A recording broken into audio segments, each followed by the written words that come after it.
previously. You established the legislative background and backbone upon which county governments operate today. You enacted the laws, frameworks, and regulatory structures that enable counties to function effectively in health, in agriculture, in trade, in planning, and local revenue administration. You have strengthened fairness in resource distribution and ensured that development reaches beyond county headquarters into villages, markets, schools, health facilities, and rural infrastructure. In doing so, you have made equity practical and measurable. Honorable members, from the first day of this administration, I made it clear that devolution is not merely a constitutional provision. It is the crown jewel of our democratic governance and one of the greatest achievements of the people of Kenya. Accordingly, this administration has treated devolution not as an obligation to be managed, but as a commitment to be strengthened. We have advanced fiscal and structural reforms to support more predictable and timely disbursement of resources to counties, and so far, about 4 trillion shillings has been transferred to county governments over the past 12 years. Across the country, the impact is visible in expanded road networks, improved health facilities, broader access to water and sanitation, strengthened early childhood education, and agricultural support programs that are improving livelihoods. We have also improved intergovernmental coordination, strengthened implementation follow-through, and aligned planning and reporting systems so that cooperation, not contest, defines relations between the two levels of government. Most significantly, we have completed the delineation, unbundling, and gazettement of devolved functions, bringing clarity where ambiguity previously created duplication, delay, and institutional friction. Honorable members, even as we recognize this progress, we must remain vigilant and focused. The full promise of devolution is not yet fully realized. The decisive factors before us now is disciplined, transparent, and results-oriented use of resources already entrusted to us. While resources are limited, what we have is sufficient to deliver meaningful change and impact when properly utilized and prioritized and efficiently deployed. The central question, therefore, is not how much we have, but how well we use it. The questions we ask are allocations aligned to citizens' priorities? Are systems efficient? Are safeguards strong enough to prevent loss, waste, and misuse? Those are the questions at the back of citizens and those who have employed us. As leaders closest to the people, you carry both the authority and the responsibility to demand clear answers and enforce accountability. The national government will stand with you in this work. We will strengthen cooperation frameworks, support capacity where it is needed, remove operational bottlenecks, and reinforce systems that improve delivery and transparency. I am aware that you have raised several concerns relating to your welfare as members of the county assemblies, concerns that go directly to the strength of devolution and the effectiveness of service delivery to our people. Before I address some of the concerns, and the two gentlemen who have spoken before me, I have had consultations with them. I did ask them to have a conversation with the Prime Cabinet Secretary so that we can address some of the issues that affect county assemblies. But before I do that, I think it's only fair that leaders coming from across Kenya want to know the status of staff in our country. Allow me just to mention 3 or 4 things for good record. Because in the world we live in, there is so much information out there. And there is so much misinformation, disinformation, fake news, and sometimes outright lies about our country.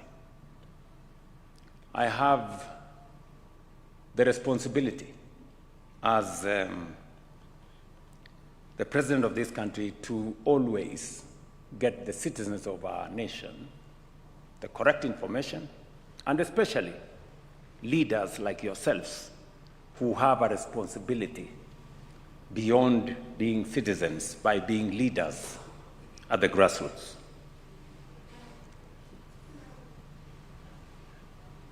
Our economy, I think you saw last week, Central Bank has now reduced the CBR rate, which is the anchorage for interest rates, from 9% to 8.75%, signaling the coming down of interest rates in Kenya. Just for good record, that CBR rate was 14% a few months ago. Put it correctly. We have consolidated and stabilized the economy of our country over the last 3 years. And numbers don't lie. Our inflation has come down from 9.6% to 4.5%. Our exchange rate has come down. Our Kenya shilling has strengthened.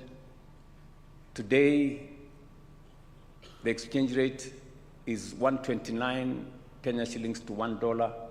It was 165 shillings to $1 2.5 years ago. Our foreign exchange reserves have grown, almost doubled. In 2022, our foreign exchange reserves were $5.7 billion. Today, it is $12.3 billion. If you are an exporter, you used to request for dollars and wait for weeks and months because we didn't have enough foreign exchange. Today, you can get foreign exchange at the click of a button. That is how we have consolidated our economy. And I can confidently tell you as leaders from the grassroots that our economy is now stable and we are on the takeoff. In fact, IMF, about 2 or 3 months ago, released a report that said Kenya had now overtaken Angola and Ethiopia, and we are now the 6th largest economy in our continent. And I want to promise you we are making progress. It's not easy. Some tough decisions have had to be made. but the risk of Kenya defaulting on its foreign obligations is now well behind us. I know to a good extent agriculture is devolved. It was part of my commitment to the people of Kenya and a necessary imperative for us as a nation that we reorganize our agriculture and change the trajectory from consumption subsidies to production support. Today, whether it is maize, whether it is tea, whether it is coffee, our production has gone up because of the interventions we have made. And slowly but surely, we are reducing imports. We have reduced imports of maize, we have reduced imports of sugar, we have reduced imports of rice, because we have chosen the deliberate intervention to promote production, reduce the cost of farm inputs, and make sure that they are delivered on a digital platform to eliminate corruption and pilferage.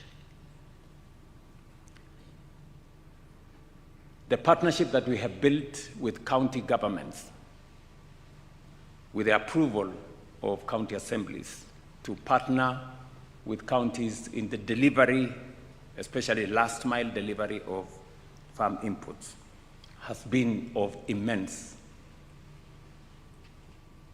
use to us as we seek to enhance our productivity, and I must pay gratitude to county assemblies that have supported that exercise. Asanteni sana.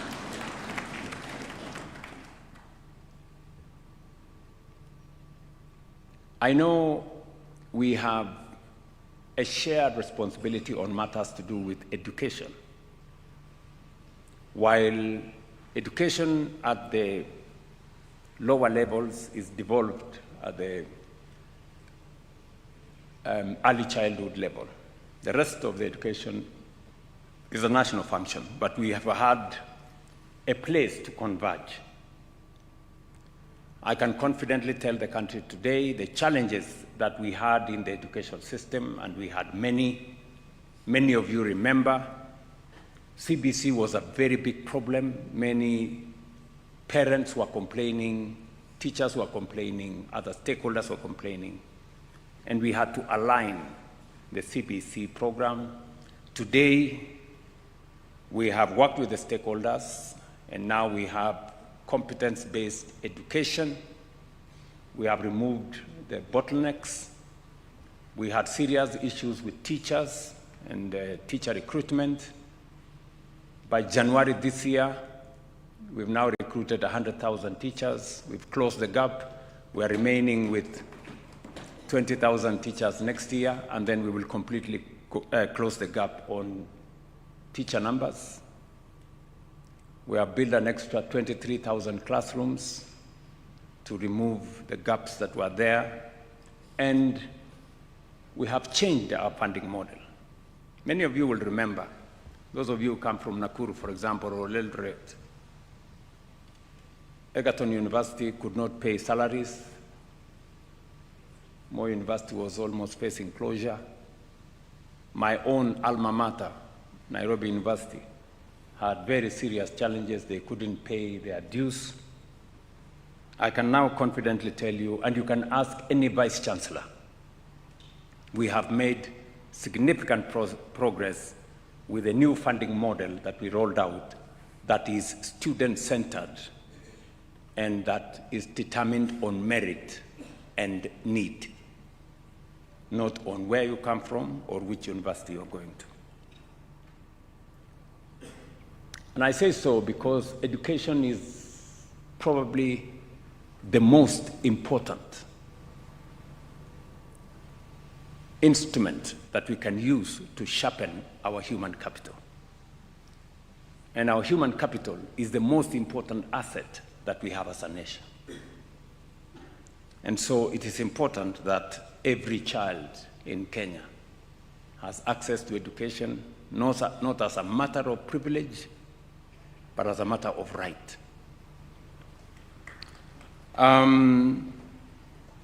And finally, is to brief you on where we are with matters health, which is again a shared function between the national government and the county government. I must commend the Council of Governors. They have worked with me and the national government in making sure that health does not become a privilege for those who have jobs or those who have means or those who can afford. But health becomes a right as it is defined in the Constitution, Section 43, that health is a right for every citizen of the Republic of Kenya, irrespective of any other consideration, financial, social, religious, whatever. So we're making very good progress, and I am proud of the numbers that are now clear. I was in the city of Nairobi yesterday, and Nairobi, which has the largest population, is actually among the first 5 counties that have registered SHA, despite their numbers. Today we have 29.3, as of yesterday, million Kenyans registered, and we have treated close to 6 million Kenyans in the last 1 year who've been to hospital. All I want to ask members of county assemblies, don't allow facilities in your area of jurisdiction to continue to charge citizens for treatment. Let me repeat. As a member of the county assembly, I want you to know every facility that is providing outpatient facility, be it a dispensary, be it a health center, or a level 4 hospital, be it private, faith-based, or public, all of them, the government of Kenya pays for citizens who go to those facilities for outpatient facilities without any payment. Citizens should be treated. All they need to do is to make sure they are registered in SHA. The rest will be taken care of by the government of Kenya. Let me also say that I have worked with the county governments because the biggest challenge that has always been there to the people of Kenya has been the absence of medicines in our facilities. Mwananchi anaenda pale, anaambiwa mambo ni sawa, namna hii, mwisho anaambiwa hakuna dawa.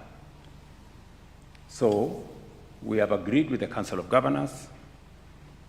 The problem that existed at that time was the refill rate of KEMSA. Refill rate for KEMSA in 2022 was 38%. I can now tell you here standing that it is now 97%. Meaning that every facility should have medical commodities. There is no longer an excuse for any facility not to have the right medicines for our citizens. And as county assembly members, please, I want to enlist your support in making sure that we red flag and we profile those facilities that either continue to charge citizens or continue to tell us there is no medicine. We should ask them tough questions. I think that goes to the heart of what Prime Cabinet Secretary was saying, that your oversight responsibility includes making sure that those facilities are working. Members, I have told you about, I wanted to say one more thing. We are, one of the most serious challenges that we face as a nation is unemployment.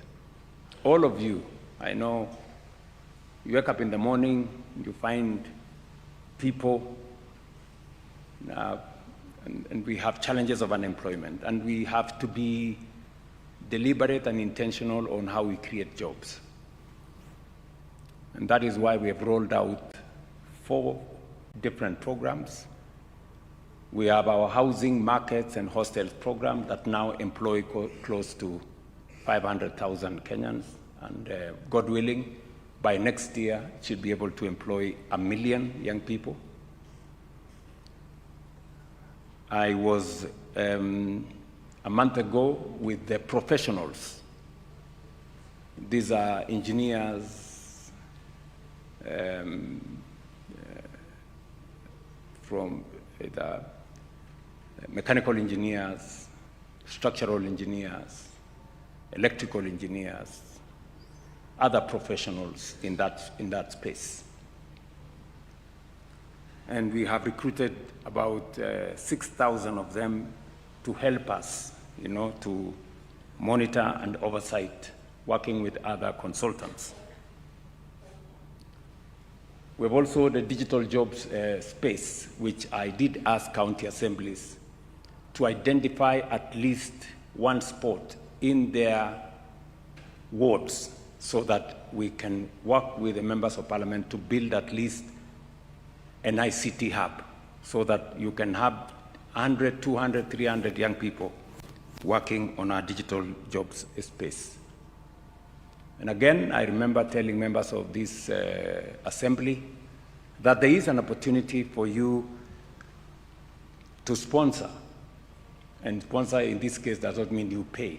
You just assist them to know where they can get opportunities to work outside Kenya. And all this is moving in the right direction.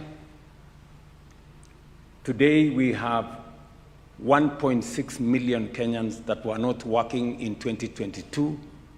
They are working today in all the programs we have done.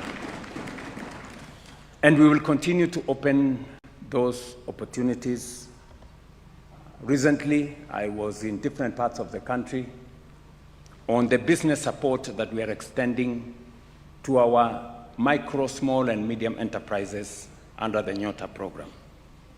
I want to ask members here to participate in that program, to mobilize, because we have a phase 2, we have a phase 3, we have a phase 4. So this is an opportunity for you, and we have insisted that beneficiaries must be ward-based.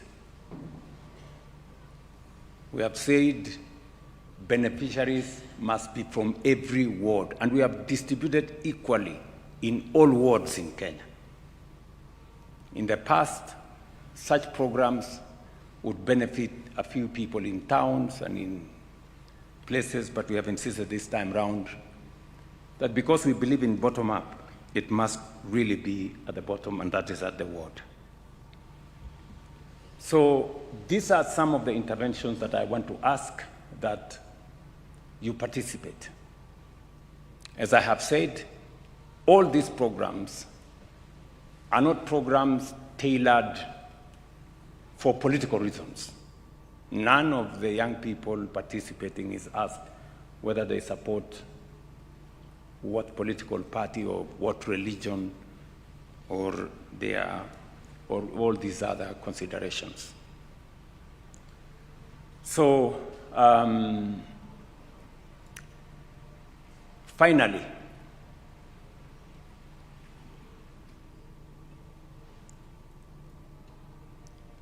we are talking about the foundation we have laid.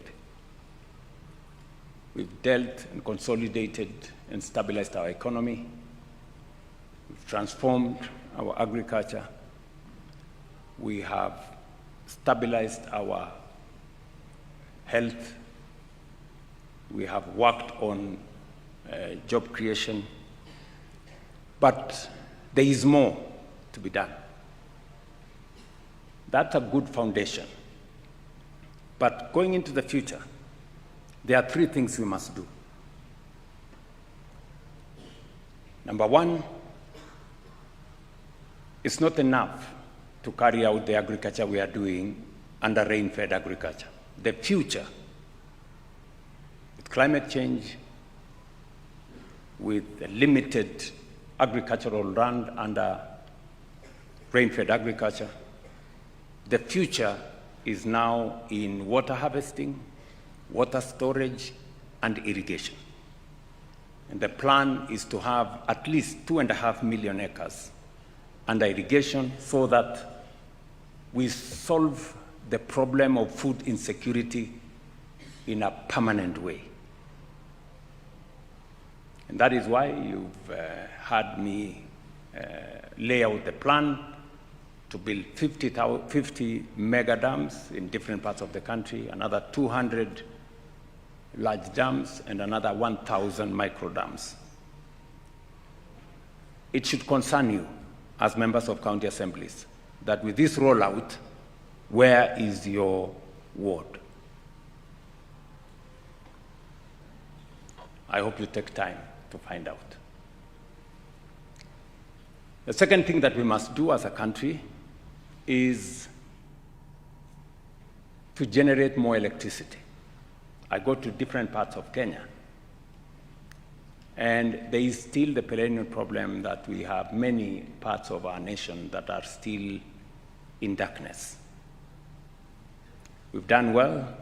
I think over the last 12 years, we have moved our electricity connection from about 2.3 million households to close to 11 million households now. We still have a deficit of about 2 million households to be able to have universal coverage of our electricity connection. But more importantly, the future is in technology. The future is in manufacturing.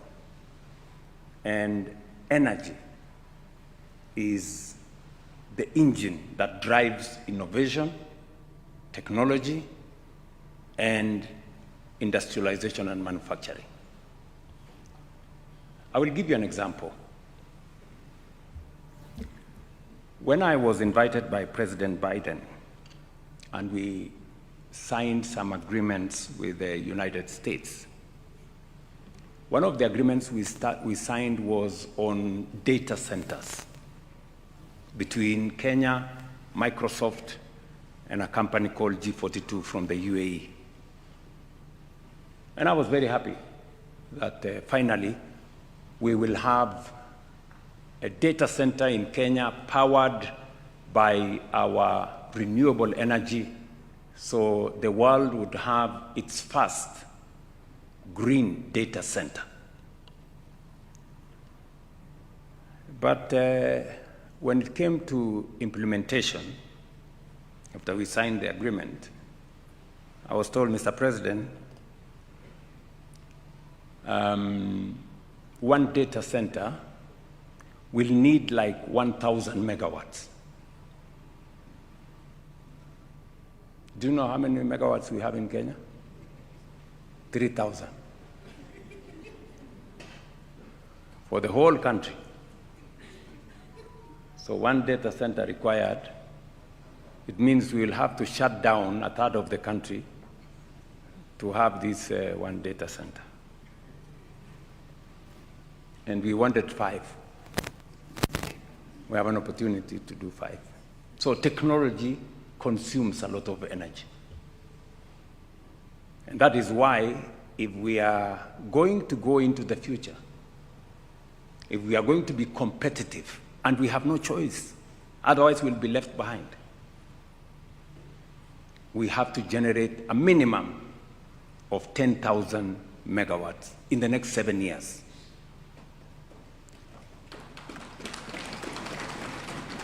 It's going to cost us something like 1.5 trillion. Mnanielewa? So these are realities that we must live with. When you hear me say, for far too long, we have been making peace with mediocrity, tuko tu hapo, the scale of our ambition, the level of our thinking has been limited. So we need to generate energy. And we have enough energy to generate. In fact, we have 10,000 megawatts potential for geothermal. We have 20,000 in wind. We have more capacity in solar. And we have so many other, including nuclear. So we must take it in that direction. And finally, we must make this country move. Transport, logistics. Today, we have 20,000 kilometers of tarmac in Kenya. Japan, which is smaller than Kenya, has 1 million kilometers of tarmac. Do you notice the difference between 20,000 and 1 million?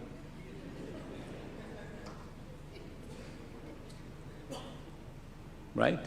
That is why whenever you have a meeting everywhere in Kenya, you are told, barabara yetu ni mbaya.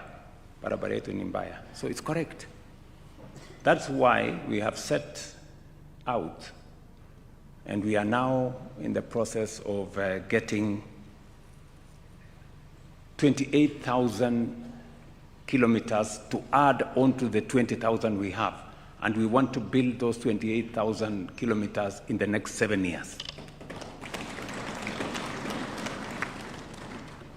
We need something like maybe between 12 and 13 billion dollars, which is about 1.8 trillion.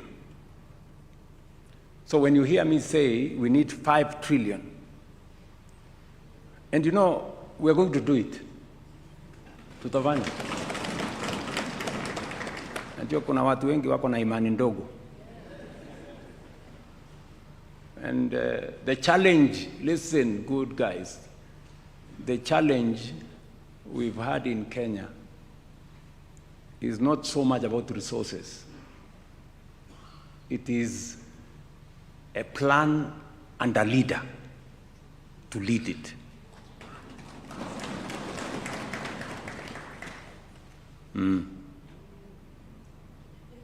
Si tulisema tunafanya affordable housing. Leo kandarasi ya affordable housing na markets na hostels ni 650 billion. How much? 650 billion. Na sio pesa ya kukopa, na sio pesa ya kuomba.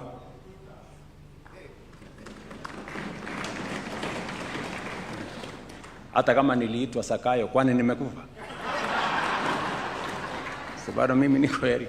Lakini go to Kisumu today, go to Homa Bay, go to Nakuru, go to Mandera, go to Mombasa, come to Machakos, go to Kitui.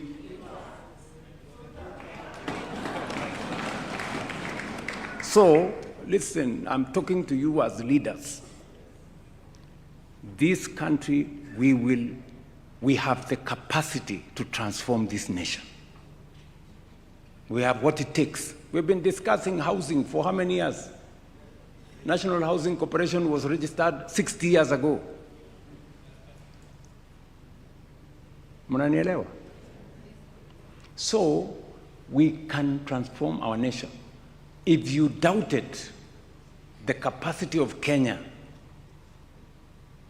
Today, the skyline of Kenya, we're building 240,000 housing units. We are building 400 markets. We are building hostels for 180,000 students using our own resources. Yeah? Let me give you another example, because I know sometimes some people think what we are saying is not possible. Ndio unasikia anasema hii ni uongo, hii haiwezekani, because of their capacity to think iko chini. Iko wapi uongo kwa mambo ya housing? Iko uongo hapo kwa housing? Iko ama hakuna? Markets iko ama hakuna? Hostels iko ama hakuna? Yeah? So, let me give you another example. And I like it that you guys are insisting that you want a pension. Yes. In other words, you believe that savings is the right thing to do. Because for you to have a pension, you must save. Sindio? That's how pension is achieved. Let me give you an example of our national pension. Forget us as individual, the national pension. Up to 2023, we had a total saving on our social security at NSSF of 312 billion, saved for 60 years. But in the last 2 years, because I insisted that we cannot continue the way we are saving, let us look for the best practice globally. What is the world doing? You know, we cannot continue to say, oh, this is us, or, you know, we have to do it this way. Since we changed the contribution metrics, which we changed in 2023 with a lot of difficulty, today, our pensions have grown from 312 billion. In just 2 years, we are now at 670 billion. We have doubled what we saved in 60 years, we have doubled it in 2 years. By next year, we will have 1 trillion shillings in 2027, we'll have 1 trillion shillings in our NSSF. Do you guys know what that means? Explain to me, if we go the way we are going, what will happen in 5 years? What will happen in 10 years? You know?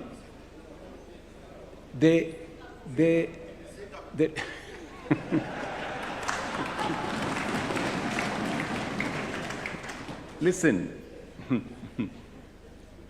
the reason why we roam capitals of other countries to go borrow money is because we have refused to save our own money.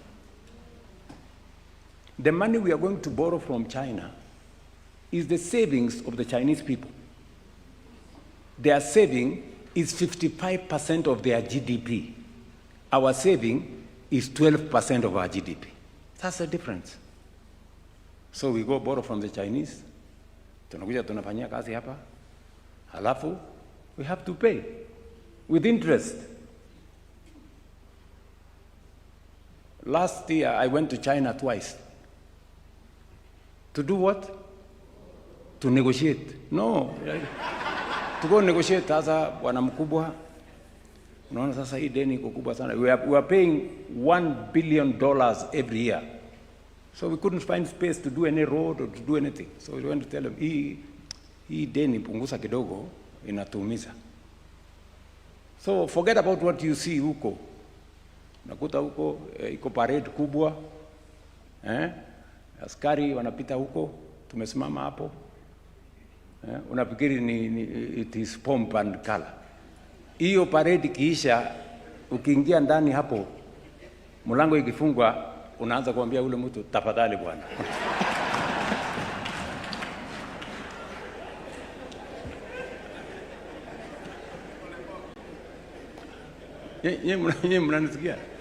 Why would you subject your president who doing those things when we can save our own money? Look, I must tell you this because you're leaders in Kenya. Uganda, which is half our economy, has a bigger social security fund than us. Tanzania here, 60% of our economy, has a bigger social security fund than us because they made the right decisions early. Sisi tuko hapo. You know? But I want to promise you, things are going to change. If we continue the same way we are continuing, I am very confident in 10, 15 years, we will not be borrowing any money from any country. We will be using our own resources, and if we need to borrow, we will be borrowing from our own savings to be able to drive our development. But somebody has to take the lead. Na lazima mtu akubali aitwe majina. Na lazima mtu akuwe unpopular. Lakini we must make the right decisions for Kenya. You people, we are not elected to be popular. We are elected to do the right things for our nation. Make the right decisions for Kenya. Ni mnanielewa? Yes.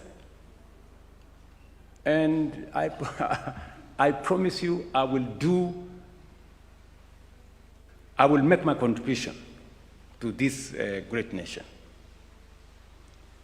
I had a meeting with the governor of Nairobi, because we need to sort out the city of Nairobi. The city of Nairobi is not just another county. This is the capital city of Kenya. This is the face of Kenya. This is the seat of the Republic of Kenya. Many people who say they have come to Kenya, they have actually come to Nairobi. And that is the impression they carry. If they find takataka all over the place, if they find the place in darkness, if they find the place people being mugged, that is the impression they get of our country. Ama? Yes. So I have a duty, and the law is there to assist the county of Nairobi to make sure that we present the right image of the Republic of Kenya. But you know, many people are obsessed with form instead of substance. Many people are obsessed with titles and positions instead of progress and service to the people. And we must get the right focus. So, good people, I am asking for your partnership for us to change Kenya. It is doable. It is possible. I rest my case. On the remuneration of members of the County Assembly.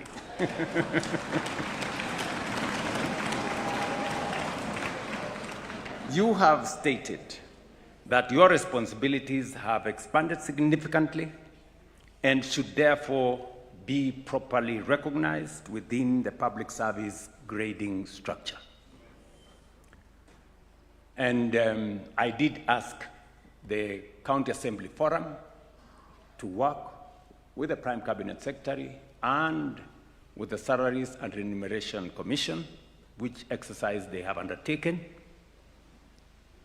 They have also undertaken the re-evaluation of the Member of County Assembly role and responsibilities,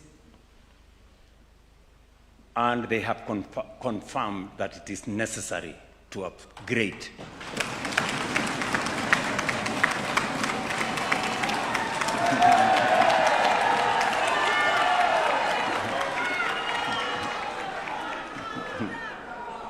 So, a job evaluation was duly completed and submitted to the Salaries and Remuneration Commission. And as the national government, we fully endorse the recommendations of the evaluation, which include the reclassification of the office of the MCA from job group ED4 to job group E1.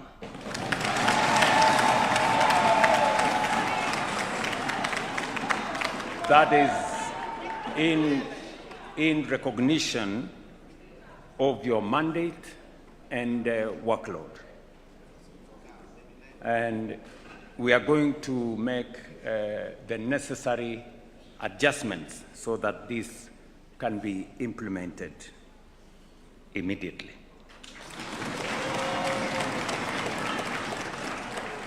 On the County Assembly's pension framework, we associate with your position that retirement security is not a discretionary privilege.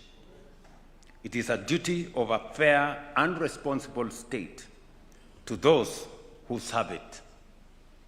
Public service must carry dignity, both in tenure and after service. You see many leaders, when they get out of office, they live very, very badly. And therefore, the issue of pension is something that I have every intention to address. And so, there were two outstanding issues that Parliament was grappling with. I have discussed this with the leadership of Parliament, and I want to confirm that the issues are within reach. We will resolve those issues in Parliament, and we will then conclude because already the matters are in Parliament. The only thing I want to ask of you is that, which you already accepted, it must be contributory. The same way members of Parliament contribute 7.5% of their salary, you will contribute 7.5% of your salary. The same way the employer in government, members of Parliament, contributes 7.5%, your employer will also contribute 7.5%. That way, we will have a pension that will support you. I know there is one final issue as to who is the employer of the MCA. That we will solve it out. We'll solve it, and I guess in the next couple of months, we will be able to complete that process in Parliament, and members of County Assembly can be pensioners after 2 terms in office. So, mimi naona kuna saa zingine